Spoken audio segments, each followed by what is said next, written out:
So for today's vlog, ang aga ko nagising. Siguro mga 6:30 lang ng umaga kasi nga gusto ko nang maglinis. Ilang araw na akong hindi nakalinis at hindi naubos-ubos yung mga labahan ko dahil ang dami-dami kong lilinisin at ngayong araw liliguan ko nga to si Karina kasi nangangamot siya at dumating na rin yung prang spray na in-order ko sa TikTok shop. So ayan, so ngayon na-washing ko tong iba tapos nilagay ko na dito. Tapos yung mga rubber na to na 4 na taon na 'tong na-stock. Ngayon ko pa lang siya kukuskusin kasi ngayon lang siya lumabas doon sa lumang sasakyan. So may mga langis 'to kaya dito ko sila nalalabhan sa labas at siyempre naliguan ko na 'yun si Karina. So pagkatapos nito, siyempre maglalaba din ako ng mga damit sa loob. So hindi ko siya pwedeng ilabhan dun sa CR dahil maliit. Kaya dito ko sila kukuskusin sa labas kasama ng mga basahan para malinisan ko na dito sa labas. So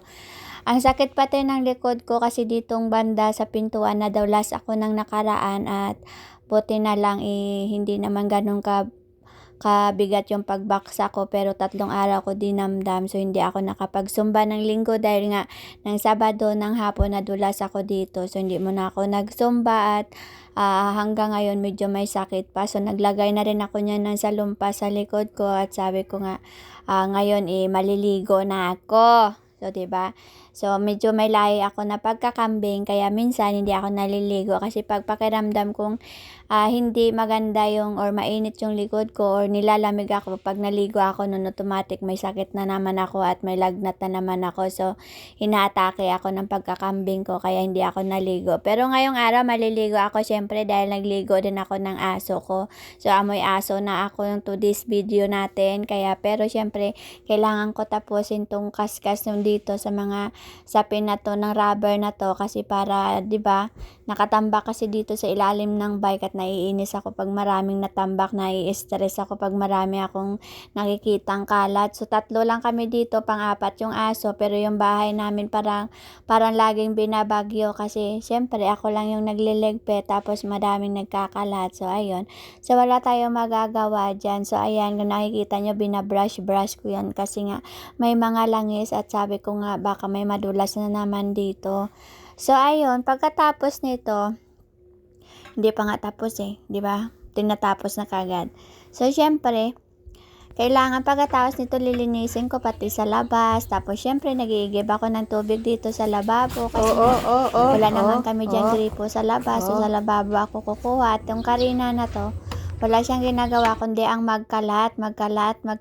So ayun, kung saan ako doon din siya, susunod din siya. Tapos, ayan, muntik na ako madulas. Sabi ko sa inyo maano kasi dito, may langis kasi yung mga basahan dito or yung mga tsinelas. So, ayan, kailangan kong lilinisin kasi baka mamaya isa naman sa akin madulas. So, lalo na yung kasama ko dito may edad. So, ayan, kinuha ko na yung ibang sinampay kasi medyo tuyo na yan at papalitan ko na yan mamaya ng mga kumot na winawashing ko. So, ayan, ganito ako dito. So, sabi ni Kano sa akin magpahinga daw ako at kaninang maga pa daw ako sige kuskus ng kuskus dito. Tapos sasabihin ko na naman daw I'm tired daw pero hindi naman daw ako tumitigil sa ginagawa ko. So, ayan nga dumating nga itong spray ko kay Karina at naliguan ko na siya. Gusto ko nga siyang sprayan dahil nangangamot siya pero pinapahabol-habol niya pa ako at tinatago-taguan niya ako kasi ayaw niya nga magpagamot sa akin, lintik na ito. Sabi ko sa kanya, tinataguan niya pa ako. So, ginagawa ko, tinatago ko sa likod ko to para hindi niya makita pero nakikita niya pa rin.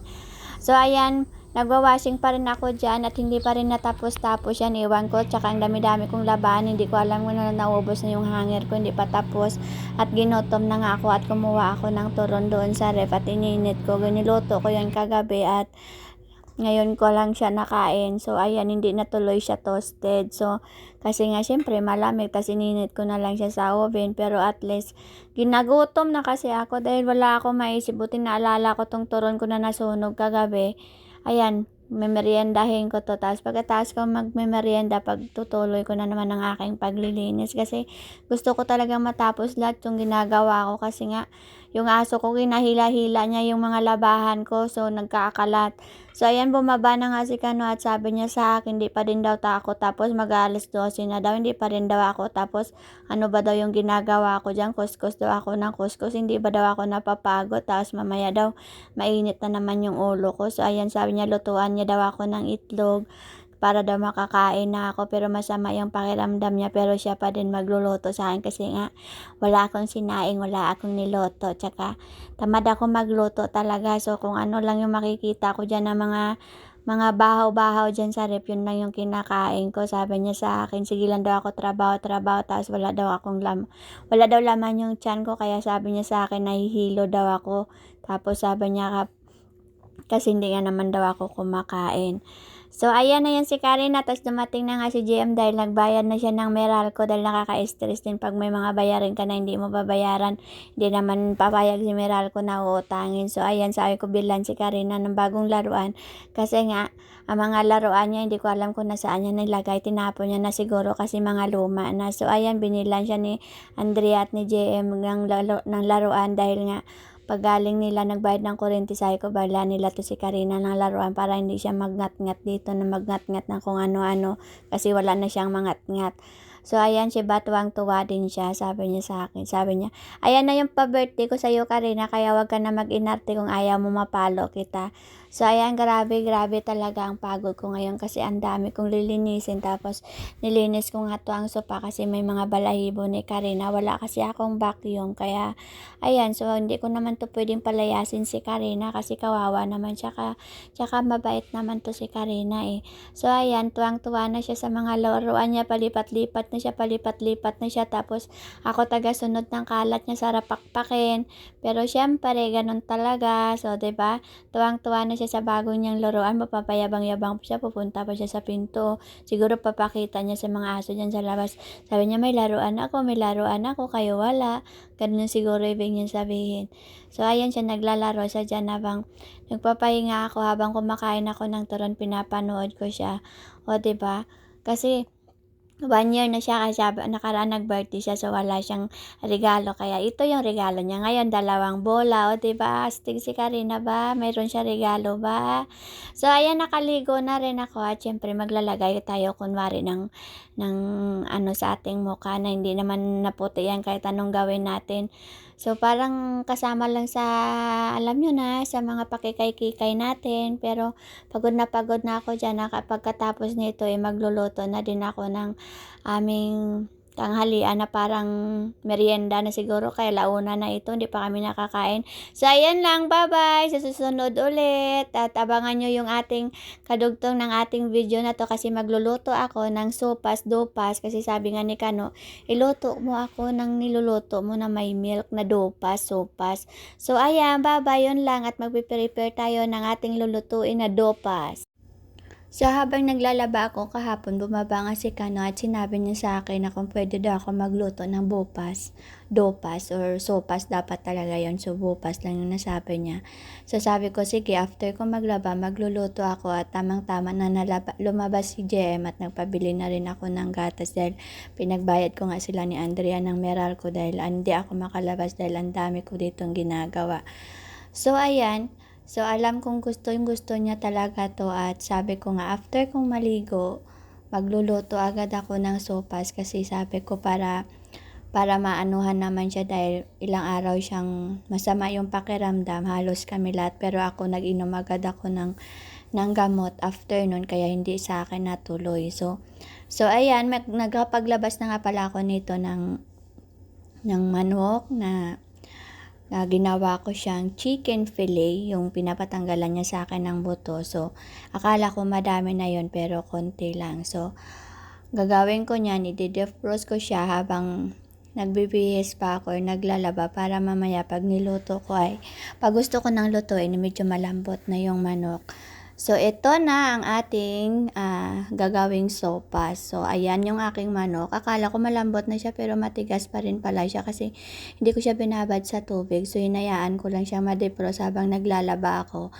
At meron akong isang carrots. Yun lang yung gagamitin ko, isang carrots at yung isang maliit na repolyo na akala ko pwede na kaso lang maliit pala kaya nagdagdag pa ako ng kalahati.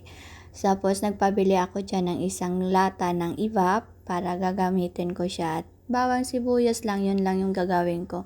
Kasi hindi talaga ako marunong magluto, alam niya yan. Kaya sabi ko sa kanya, hindi ako masarap magluto eh. Sabi ko, okay lang ba yun niya? Sabi niya, okay daw yun eh.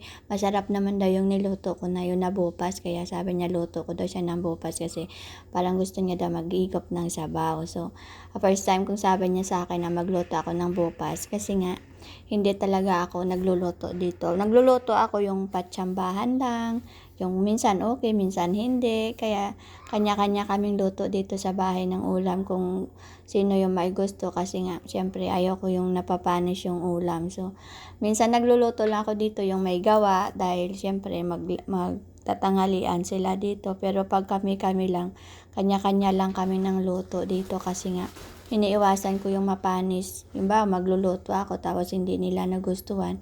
Magluluto sila ulit. So, mapapanis yung ulam, sayang yung budget, sayang yung pera. Kaya ang ginagawa ko na lang, kung sino yung may gusto siya yung magluto.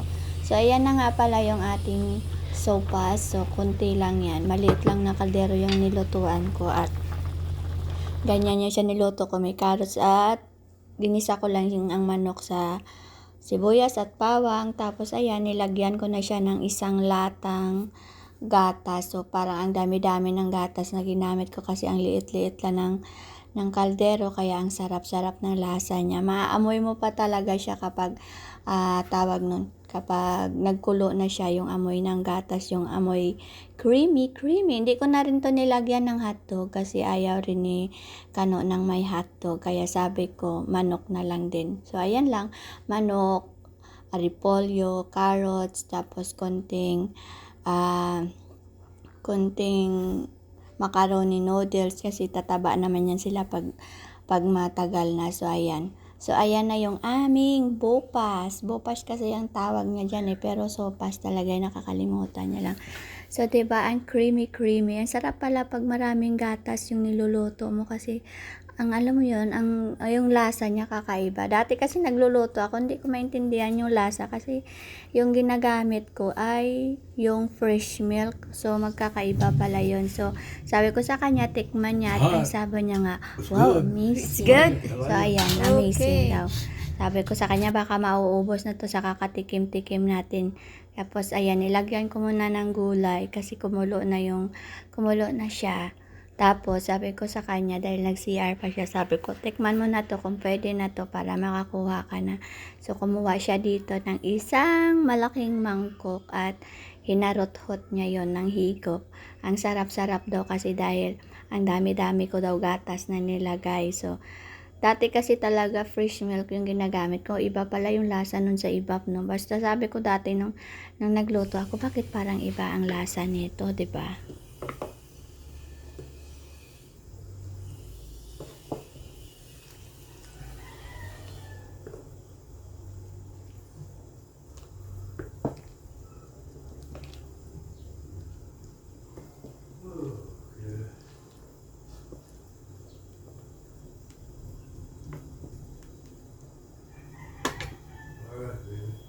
Oh.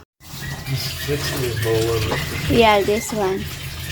I just want you to taste it. Okay. I know you're gonna like this, Johnny, too. More vegetable. I can tell I make it perfect. Yeah. Oh, look at that. You come and well cook, huh? Yeah. So you're gonna get well. Remember when we first met, you said, I can't cook, I don't know how to cook. Yeah, I do not know how to cook. Huh? I do not know how to cook. Yes, you do. Look at that. All right, I gotta pee first. One big bowl. Doink.